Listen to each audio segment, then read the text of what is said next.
Hello, and welcome to a very, very pleasant surprise. Armour the Sphinx by Josiah Bancroft was exactly what I was hoping to read after finishing Seven of the Sens. Before we get into it, if you do like, please do like and please do subscribe, but otherwise, read Seven of the Sens. And actually last night, the same night I finished Armour the Sphinx, I also edited the Seven of the Sens review. So it was very alarming and obvious to me how much of a takeaway and how much I enjoyed Armour the Sphinx following Seven of the Sens. Because if you've watched that video, you'll have heard that I had quite mixed thoughts, it's fair to say. I thoroughly enjoyed this. I still think that we have a little bit of a way to go to love. I think we've got possibly the Hod King will be that transition into love, but it was fantastic. Now, approaching this, I'm going to try to keep it as non-spoiler in terms of the entire series as I can. However, because this is a sequel, there will be general allusions possibly that when you may put things together. So I'm going to avoid it as much as I can, but just a pre-warning that book one will be referenced in terms of context to go into the second book. So my big takeaway, my real positive, is the expansion of viewpoint was handled masterfully and was exactly what was needed. We are following Senlin in Seven of the Sens, very much limited third person perspective, and instead in Armour the Sphinx we expand this not only to a multi-POV story, but what I think is extremely brave in terms of modern fantasy is an omniscient.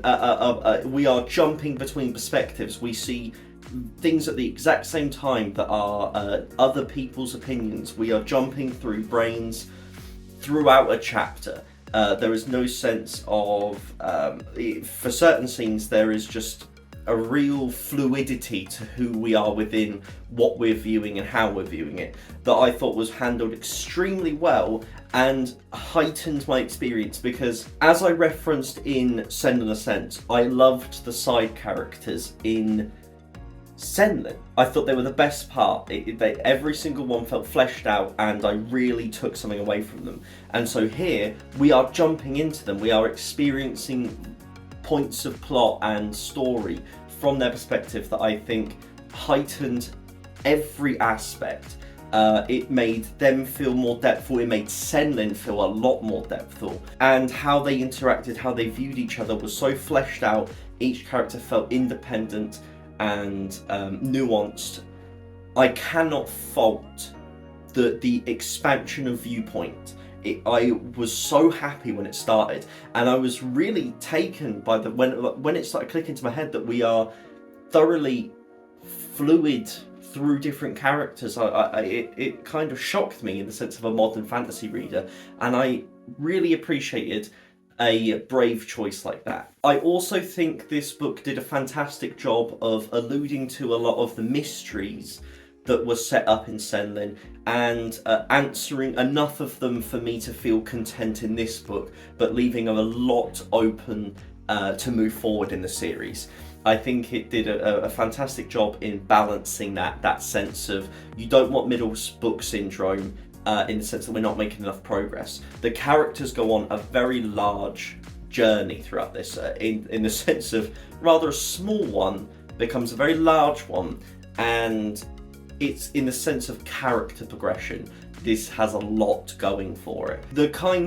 Because they were side characters in the first book, we evolve some of the characters in this book. They become a lot more nuanced and they have a lot more agency for themselves, and we understand their sense of belonging within this ragtag group that we find on the Stone Clouds. Everyone, including Senlin, felt a lot more endearing in this book. I felt like I was part of the gang. I felt like I was in this world and with these characters, and I wanted them to do well. It may not necessarily be the right thing in terms of the general plot, but as individuals I was really hopeful and I was striving for these characters to do well, and I think that's a great sense of the progression this has taken, where I am now fully invested in the characters. To give a brief mention, the very big issue I had in terms of Senlin's relationship with Maya, the fundamental foundation of this story, being that he was in a sense abusive towards her, that he is much older and she was in a vulnerable position as a school child at the time. That was addressed in this book. If I could have imagined a scenario in which it was addressed, the way it was perfect. To give no spoilers, I think it did a great job in, once again, insinuating this idea. If you didn't notice it in the first book, the second book implies it and references it. I do think in the first book, what I would have loved is, say for instance, when Senlin explains about his relationship, he kind of mentions the fact that he met her as when she was his student, and possibly, like, even if we had a very sour reaction to it in the sense of someone being like, oh yeah, kind of prodding him along and kind of goading him in that sense, I still would have very much appreciated a